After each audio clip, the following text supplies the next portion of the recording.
जय हिंद दोस्तों। आपका अपने YouTube चैनल क्रैक एसएससी में स्वागत है।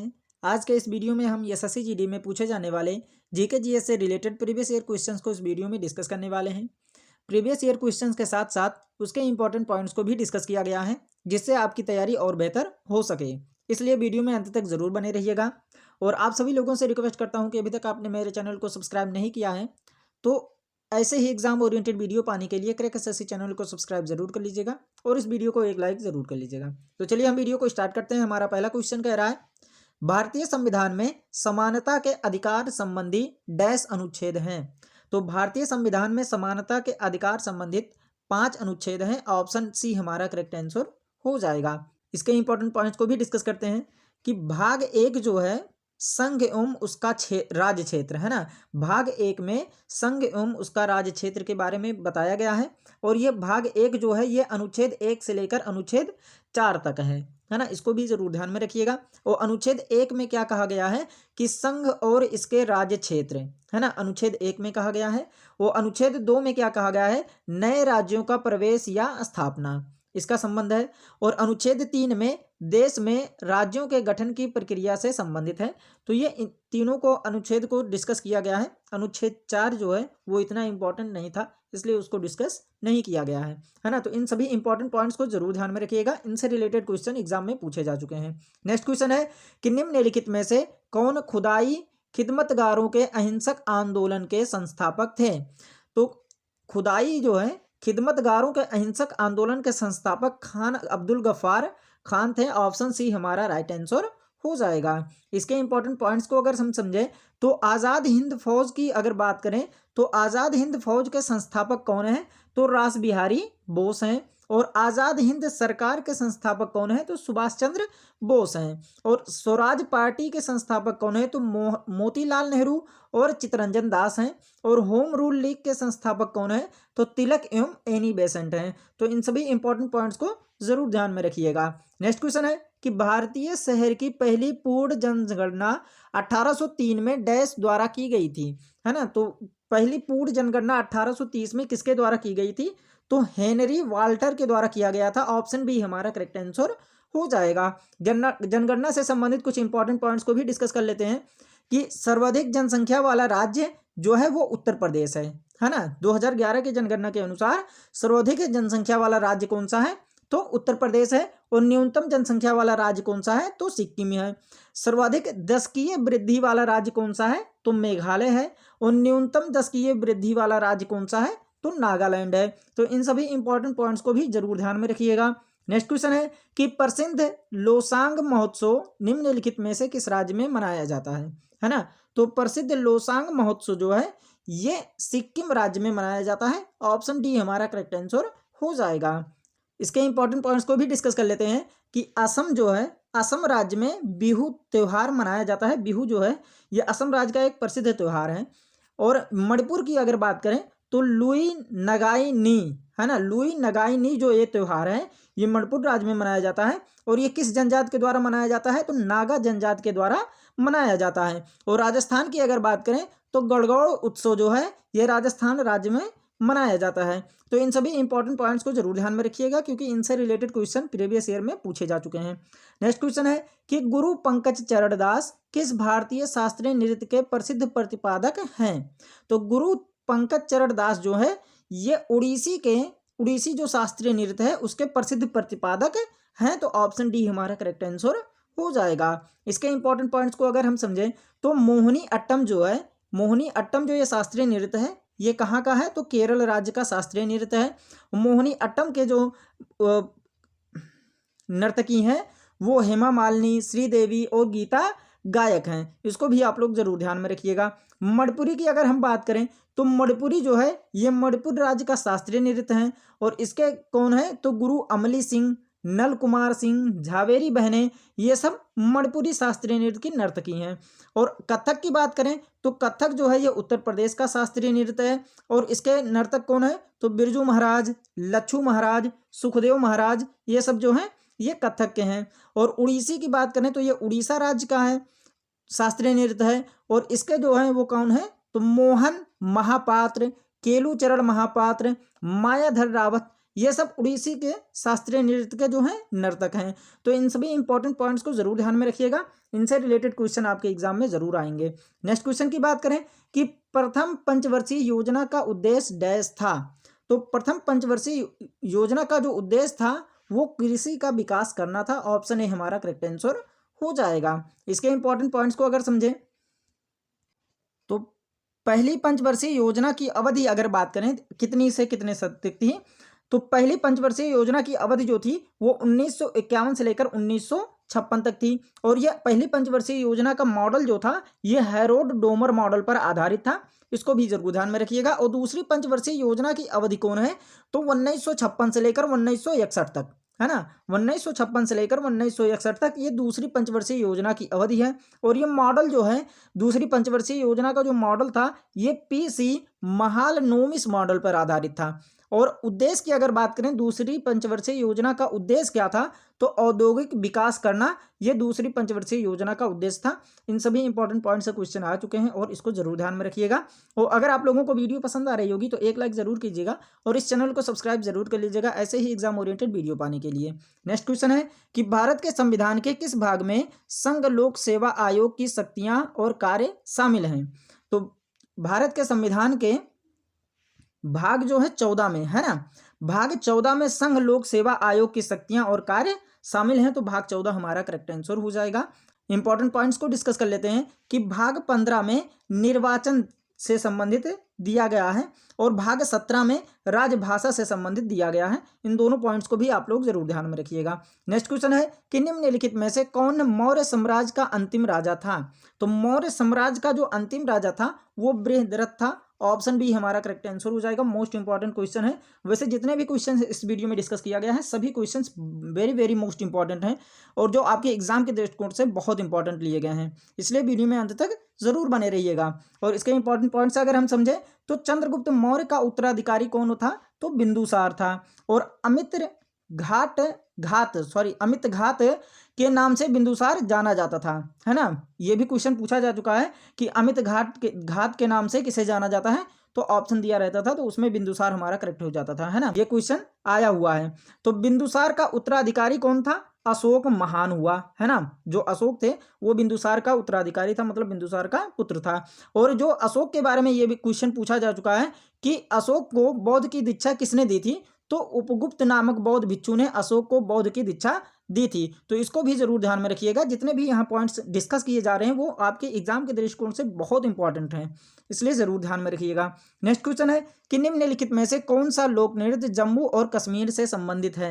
तो जम्मू और कश्मीर से कौन सा लोक नृत्य संबंधित है, तो कुद, है ना। कुद जो लोक नृत्य है ये जम्मू और कश्मीर से संबंधित है। ऑप्शन डी हमारा करेक्ट आंसर हो जाएगा। इंपॉर्टेंट पॉइंट्स अगर समझें तो भवाई जो है ये राजस्थान का लोक नृत्य है, होजागिरी जो है ये त्रिपुरा का लोक नृत्य है और जवारा जो है ये मध्य प्रदेश का लोक नृत्य है। इन सभी इंपॉर्टेंट पॉइंट्स को भी जरूर ध्यान में रखिएगा।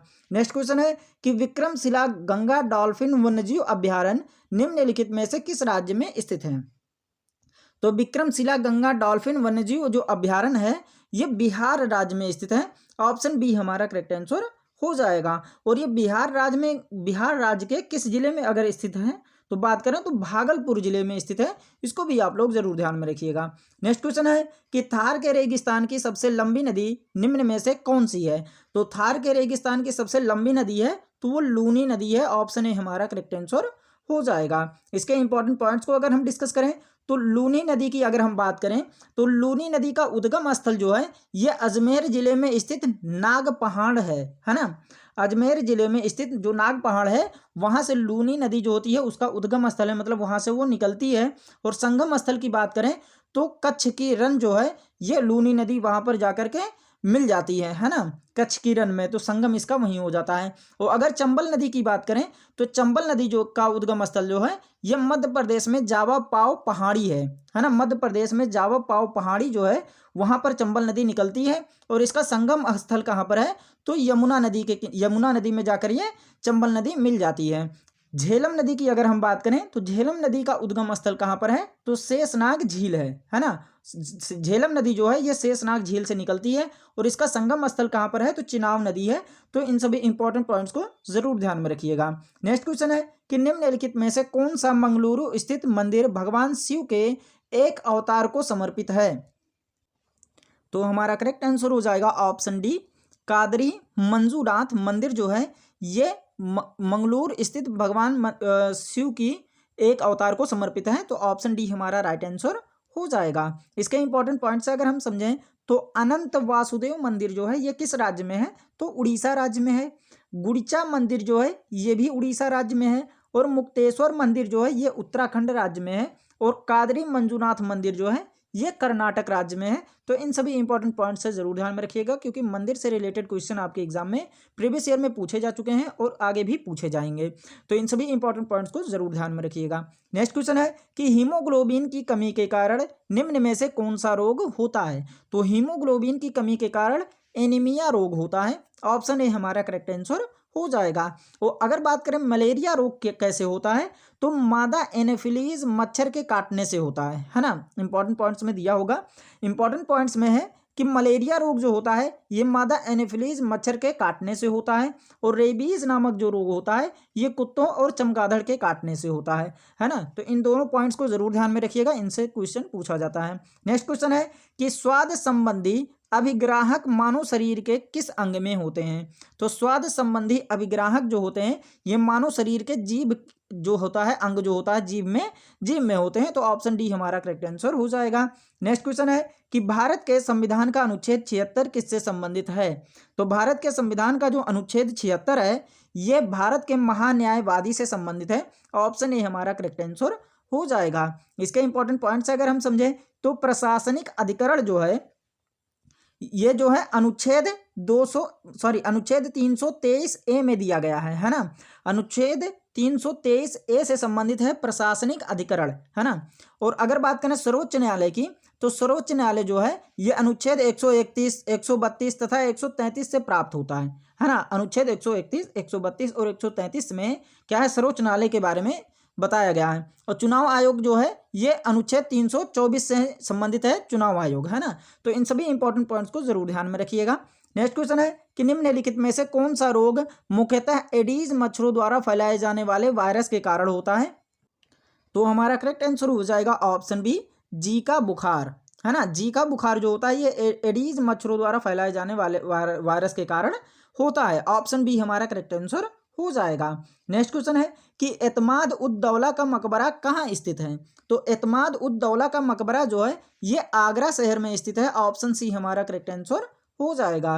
इंपॉर्टेंट पॉइंट से अगर हम देखें तो औरंगाबाद में अजंता की गुफाएं, एलोरा की गुफाएं ये सब कहाँ पर स्थित हैं, तो औरंगाबाद में स्थित हैं। और अगर फतेहपुर सिकरी की बात करें तो फतेहपुर सिकरी में बुलंद दरवाज़ा है ना। ये क्वेश्चन आया है कि बुलंद दरवाज़ा किस राज्य कहाँ पर है, तो फतेहपुर सिकरी में है। और अगर आगरा की बात करें हम तो आगरा में आराम बाग, आगरा फोर्ट, ताजमहल, शीश महल ये सब जो है ये आगरा शहर में है। तो इन सभी इंपॉर्टेंट पॉइंट्स को जरूर ध्यान में रखिएगा। नेक्स्ट क्वेश्चन है कि किसी तरल पदार्थ द्वारा लगाए जाने वाले घर्षण बल को निम्न में से क्या नाम दिया गया है। तो क्या नाम दिया गया है, तो तलकर्षण नाम दिया गया है। ऑप्शन बी हमारा करेक्ट आंसर हो जाएगा। नेक्स्ट क्वेश्चन है कि हड़प्पा लिपि के 10 बड़े आकार के चिन्हों वाला एक शिलालेख निम्न में से किस स्थान पर पाया गया था। तो 10 बड़े आकार के चिन्हों वाला एक शिलालेख जो है ये धौलावीरा में पाया गया था। ऑप्शन सी हमारा करेक्ट आंसर हो जाएगा। इसके इंपॉर्टेंट पॉइंट्स को जरूर ध्यान में रखिएगा कि अग्निकुंड लोथल एवं कालीबंगा से प्राप्त हुए हैं, है ना। अगर क्वेश्चन पूछा जाए कि अग्निकुंड हड़प्पा सभ्यता में कहाँ से प्राप्त हुए हैं, तो लोथल एवं कालीबंगा दोनों से प्राप्त हुए हैं अग्निकुंड। और आगे हैं कि जुते हुए खेत, नक्काशीदार ईंट के प्रयोग का साक्ष्य ये भी कालीबंगा से प्राप्त हुआ है। और मोहनजोदड़ो से नर्तकी की कांस्य मूर्ति मिली है। और मनके बनाने के कारखाने जो हैं ये लोथल एवं चहुंदड़ों में मिले हैं। तो इन सभी इंपॉर्टेंट पॉइंट्स को जरूर ध्यान में रखिएगा, इनसे रिलेटेड क्वेश्चन पूछा जाता है। नेक्स्ट क्वेश्चन है कि वॉकिंग विद कॉमरेड्स नामक पुस्तक के लेखक का नाम क्या है। तो वॉकिंग विद कॉमरेड्स जो है इनके लेखक जो हैं वो अरुंधति राय है। ऑप्शन सी हमारा करेक्ट आंसर हो जाएगा। अगर आप लोगों को वीडियो पसंद आ रही होगी तो इस वीडियो को एक लाइक ज़रूर कीजिएगा और इस चैनल को सब्सक्राइब ज़रूर कर लीजिएगा ऐसे ही एग्जाम ओरिएंटेड वीडियो पाने के लिए। और अगर वीडियो पसंद आई होगी तो अपने दोस्तों तक शेयर जरूर कीजिएगा और कमेंट भी करके बताइएगा कि आपको ये वीडियो कैसी लगी। नेक्स्ट क्वेश्चन है कि उत्तराखंड का स्थापना दिवस कब मनाया जाता है? तो हमारा करेक्ट आंसर हो जाएगा ऑप्शन सी, 9 नवंबर को उत्तराखंड का स्थापना दिवस मनाया जाता है। ऑप्शन सी हमारा राइट आंसर हो जाएगा। इंपॉर्टेंट पॉइंट्स अगर हम समझें तो अरुणाचल प्रदेश जो है, अरुणाचल प्रदेश का स्थापना दिवस जो है ये 20 फरवरी को मनाया जाता है। महाराष्ट्र राज्य का स्थापना दिवस 1 मई को मनाया जाता है। गोवा राज्य का स्थापना दिवस 30 मई को मनाया जाता है। गुजरात राज्य का स्थापना दिवस 1 मई को मनाया जाता है। आंध्र प्रदेश, हरियाणा, छत्तीसगढ़, कर्नाटक, तमिलनाडु, मध्य प्रदेश, केरल, इन सभी राज्य का जो स्थापना दिवस है ये 1 नवंबर को मनाया जाता है। और झारखंड राज्य का जो स्थापना दिवस है ये 15 नवंबर को मनाया जाता है। तो इन सभी इंपॉर्टेंट पॉइंट्स को ज़रूर ध्यान में रखिएगा क्योंकि प्रीवियस ईयर में क्वेश्चन पूछा जा चुका है इन सभी चीज़ों से रिलेटेड, है ना। तो इन सभी पॉइंट्स को जरूर ध्यान में रखिएगा क्योंकि नेक्स्ट आपके एग्जाम में भी इनसे रिलेटेड क्वेश्चन पूछा जाएगा। नेक्स्ट क्वेश्चन है, निम्नलिखित में से किस यौगिक को नॉर्वेजियन साल्टपीटर भी कहा जाता है? तो हमारा करेक्ट आंसर हो जाएगा कैल्शियम नाइट्रेट। ऑप्शन सी हमारा राइट आंसर हो जाएगा। नेक्स्ट क्वेश्चन है कि निम्न में से कौन सी हिमाचल प्रदेश की एक मार्शल नृत्य शैली है जो तलवारों के साथ की जाती है? तो हमारा करेक्ट आंसर क्या हो जाएगा? खरौती। ऑप्शन डी हमारा राइट आंसर हो जाएगा, खरौती। नेक्स्ट क्वेश्चन है कि ध्वनि जो कि एक यांत्रिक तरंग है निम्नलिखित में से किस माध्यम में यात्रा नहीं कर सकती है? तो हमारा करेक्ट आंसर हो जाएगा निर्वात में, है ना। ध्वनि जो एक यांत्रिक तरंग है ये निर्वात में यात्रा नहीं कर सकती है। ऑप्शन डी हमारा करेक्ट आंसर हो जाएगा। नेक्स्ट क्वेश्चन है कि निम्नलिखित में से कौन सी श्रीलंका की पहली आधिकारिक भाषा है? तो हमारा करेक्ट आंसर हो जाएगा ऑप्शन ए, सिंहली, है ना। सिंहली जो है ये श्रीलंका की पहली आधिकारिक भाषा है। नेक्स्ट क्वेश्चन है कि लैक्टोमीटर, हाइड्रोमीटर जहाजों और पनडुब्बियों को डैश के आधार पर डिजाइन किया गया है? तो आर्किमिडीज के सिद्धांत पर आधारित ये क्या है? डिजाइन किया गया है। मोस्ट इंपॉर्टेंट क्वेश्चन है, जरूर ध्यान में रखिएगा। ऑप्शन ए हमारा राइट आंसर हो जाएगा। नेक्स्ट क्वेश्चन है कि लाला लाजपत राय डैश के एक सक्रिय सदस्य थे? तो लाला लाजपत राय जो है ये आर्य समाज के एक सक्रिय सदस्य थे। ऑप्शन सी हमारा करेक्ट आंसर हो जाएगा। नेक्स्ट क्वेश्चन है कि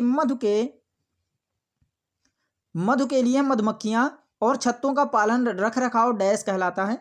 तो ये क्या कहलाता है? एपी कल्चर कहलाता है। ऑप्शन बी हमारा राइट आंसर हो जाएगा। नेक्स्ट क्वेश्चन है कि निम्न में से कौन सी खरीफ की फसल है? तो खरीफ की फसल कौन सी है? तो मूंगफली जो है ये एक खरीफ की फसल है। ऑप्शन सी हमारा करेक्ट आंसर हो जाएगा। आप लोग कमेंट करके बताइएगा कि गेहूं जो है ये किसकी फसल है? खरीफ की, रबी की या जायद की फसल है ना। गेहूं हो गया, मटर हो गया, इन दोनों को आप लोग कमेंट करके बताइएगा कि ये किसकी फसल है ना। तो अगर आप लोगों को वीडियो पसंद आई होगी तो एक लाइक ज़रूर कीजिएगा, चैनल को सब्सक्राइब कीजिएगा और अपने दोस्तों तक शेयर जरूर कीजिएगा और कमेंट करके बताइएगा कि आपको ये वीडियो कैसी लगी। मिलते हैं नेक्स्ट वीडियो में, तब तक के लिए take care and bye bye.